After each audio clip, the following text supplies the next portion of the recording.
예수께서 12제자를 불러 모으사 모든 귀신을 제어하며 병을 고치는 능력과 권위를 주시고 하나님의 나라를 전파하며 앓는 자를 고치게 하려고 내보내시며 이르시되 여행을 위하여 아무것도 가지지 말라. 지팡이나 배낭이나 양식이나 돈이나 두벌 옷을 가지지 말며 어느 집에 들어가든지 거기서 머물다가 거기서 떠나라. 누구든지 너희를 영접하지 아니하거든 그 성에서 떠날 때 너희 발에서 먼지를 떨어버려 그들에게 증거를 삼으라. 제자들이 나가 각 마을에 두루 다니며 곳곳에 복음을 전하며 병을 고치더라.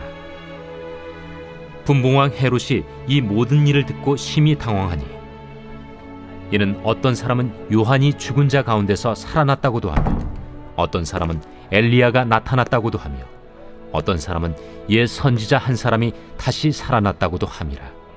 요한은 내가 목을 베었거늘 이제 이런 일이 들리니 이 사람이 누군가 하며 그를 보고자 하더라. 사도들이 돌아와 자기들이 행한 모든 것을 예수께 여쭈니 데려시고 따로 베세다라는 고을로 떠나가셨으나 무리가 알고 따라왔거늘 예수께서 그들을 영접하사 하나님 나라의 일을 이야기하시며 병 고칠 자들은 고치시더라. 날이 저물어 가매 12사도가 나아와 여짜오되 무리를 보내어 두루 마을과 촌으로 가서 유하며 먹을 것을 얻게 하소서. 우리가 있는 여기는 빈 들이니이다. 너희가 먹을 것을 주라. 우리에게 떡 5개와 물고기 2마리밖에 없으니 이 모든 사람을 위하여 먹을 것을 사지 아니하고서는 할 수 없사옵나이다. 이는 남자가 한 5,000명 되밀어라. 때를 지어 한 50명씩 앉히라. 제자들이 이렇게 하여 다 앉힌 후 예수께서 떡 5개와 물고기 2마리를 가지사 하늘을 우러러 축사하시고 떼어 제자들에게 주어 무리에게 나누어 주게 하시니 먹고 다 배불렀더라. 그 남은 조각을 12바구니에 거두니라. 예수께서 따로 기도하실 때에 제자들이 주와 함께 있더니 물어 이르시되 무리가 나를 누구라고 하느냐? 세례 요한이라 하고 더러는 엘리야라 더러는 옛 선지자 중에 한 사람이 살아났다 하나이다. 너희는 나를 누구라 하느냐? 베드로가 대답하여 이르되 하나님의 그리스도 신이이다 하니 경고하사 이 말을 아무에게도 이르지 말라 명하시고 이르시되 인자가 많은 고난을 받고 장로들과 대제사장들과 서기관들에게 버림받아 죽임을 당하고 제3일에 살아나야 하리라. 아무든지 나를 따라오려거든 자기를 부인하고 날마다 제 십자가를 지고 나를 따를 것이니라. 누구든지 제 목숨을 구원하고자 하면 잃을 것이요 누구든지 나를 위하여 제 목숨을 잃으면 구원하리라. 사람이 만일 온 천하를 얻고도 자기를 잃든지 빼앗기든지 하면 무엇이 유익하리요? 누구든지 나와 내 말을 부끄러워하면 인자도 자기와 아버지와 거룩한 천사들의 영광으로 올 때 그 사람을 부끄러워하리라. 내가 참으로 너희에게 이르노니 여기 서 있는 사람 중에 죽기 전에 하나님의 나라를 볼 자들도 있느니라. 할렐루야. 여의도 순복음 분당교회 우리 성도님들 오늘 하루도 평안한 하루 되셨습니까? 언제나 하나님께서 주신 그 평안 가운데에 또 하나님께서 주신 그 행복 가운데에 살아가시는 우리 성도님들 되시기를 주님의 이름으로 축원합니다. 오늘 우리가 함께 읽으신 본문은 누가복음 9장 1절에서 27절까지의 말씀이었습니다. 우연인지 하나님의 뜻인지 모르겠지만 전에 감동기도의 마가복음을 설교하였을 때도 제가 오병이어에 대한 설교를 했었는데요. 오늘도 동일한 본문이 저에게 주어졌습니다. 그래서 어떤 것을 우리가 함께 나눌까 고민을 하던 와중에 1절에서 27절까지의 말씀의 그 흐름 가운데서 하나님께서 이야기하고 싶은 것이 무엇인지에 대해서 이 시간 함께 나누고자 합니다. 오늘 말씀의 시작은요, 예수님께서 12명의 제자를 파송하시는 장면으로부터 시작이 되어집니다. 예수님께서는 제자들을 제자들을 방송하실 때에 귀신을 제어할 수 있는 능력과 병을 고칠 수 있는 어떤 권위를 주심으로 통하여서 제자들은 귀신을 제어하고 실제로 병을 고치는 그런 기적과 이적의 사역의 활동을 했던 것으로 성경에선 드러나고 있습니다. 제자들은 이렇게 활동을 한 이후에 예수님께 다시 돌아와서 오병이의 사건을 실제로 경험하게 되어집니다. 실제로 자신들이 한 사역보다 더 위대한 사역이었던 이 오병이의 사건을 경험함으로써 베드로는 예수님을 어떻게 부르게 되냐면 하나님의 그리스도라는 표현으로 통하여서 예수님을 그렇게 표현을 합니다.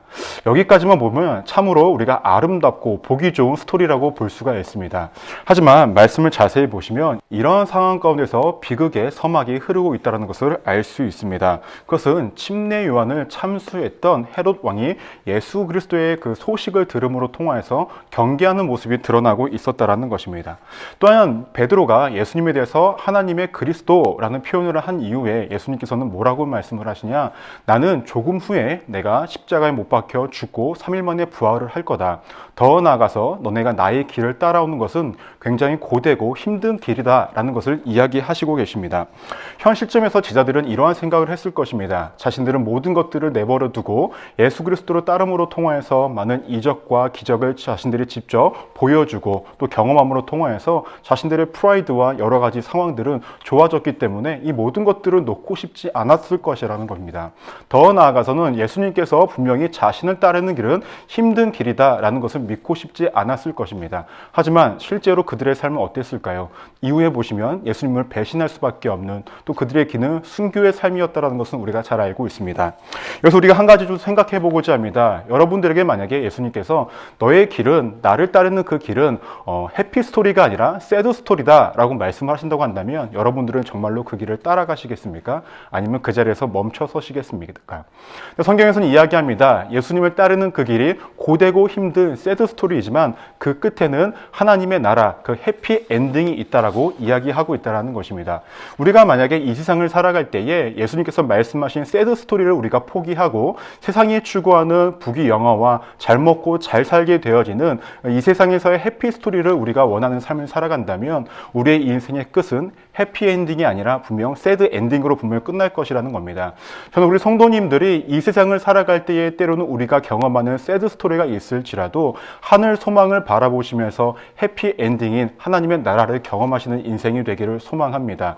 더 나아가서 우리가 살아가는 인생이 새드 스토리로 주어지는 삶이 되었지라도 하나님께서는 우리에게 새드 엔딩이 아닌 해피 엔딩을 주신다라는 그 믿음을 가지고 살아간다고 하신다면 지금 여러분들은 예수님께서 가신 그 길, 힘든 그 길을 충분히 따라가실 수 있으리라 믿습니다. 여러분들의 삶은 분명히 해피 엔딩으로 끝날 것입니다. 다 같이 기도하시겠습니다. 오늘도 우리를 사랑하시는 하나님, 세상의 혼잡함과 어려움 속에서도 오늘을 지켜주심에 감사드립니다. 무엇보다 코로나19로부터 지켜 보호하여 주시고 지키시니 너무나 감사드립니다. 하나님, 오늘 주신 말씀을 기억하기를 소망합니다.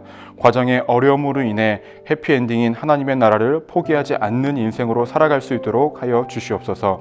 천국 소망을 두고 살아가는 인생이 되게 하여 주시고 천국 소망으로 인해 이 땅에서의 삶도 행복으로 가득 차게 하여 주시옵소서. 무엇보다 매일의 삶 속에서 하나님과 함께 하심을 경험하고 느낄 수 있도록 우리를 인도하여 주시고 그 인도하심 속에 순종과 은혜가 넘치게 하여 주옵소서. 그로 인해 매일의 신앙이 성장과 성숙에 이르는 나날들이 될 수 있도록 하여 주옵소서.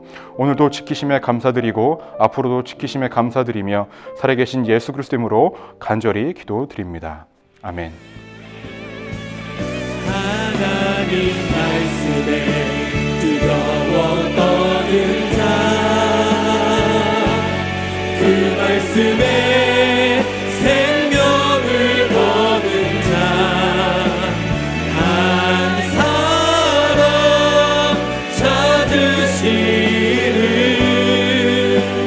주님의 약속을 믿어 하나님 말씀에 명을 거는 자,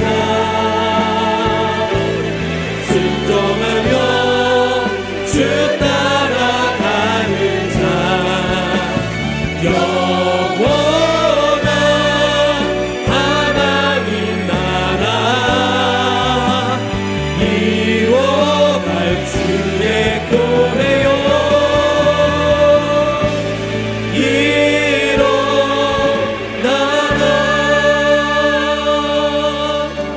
처음부터 함께 고백합시다.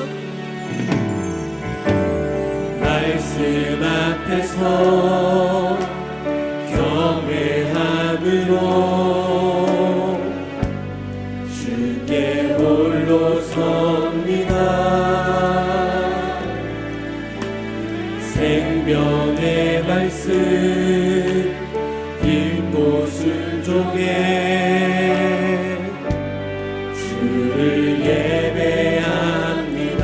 한 번 더 말씀 앞에서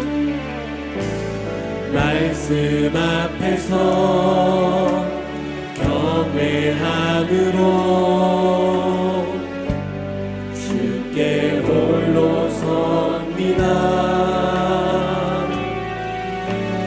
생명의 말씀 읽고 순종해 주를 예배합니다. 기록된 말씀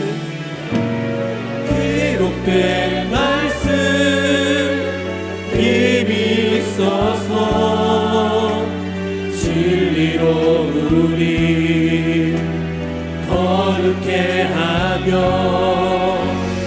거룩한 말씀 세세 영원히 복음이 되어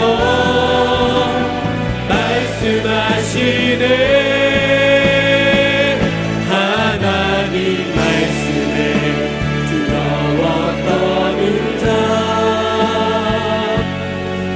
말씀에 생명을 거는 자 한 사람 찾으시는 주님의 약속을 우리 안에 깊이 있는 말씀이 되게 해주시고 다시 한번 능력으로 주 앞에 나아갈 수 있도록 인도하시게 함께하여 주시옵소서. 아멘. 찬양하라.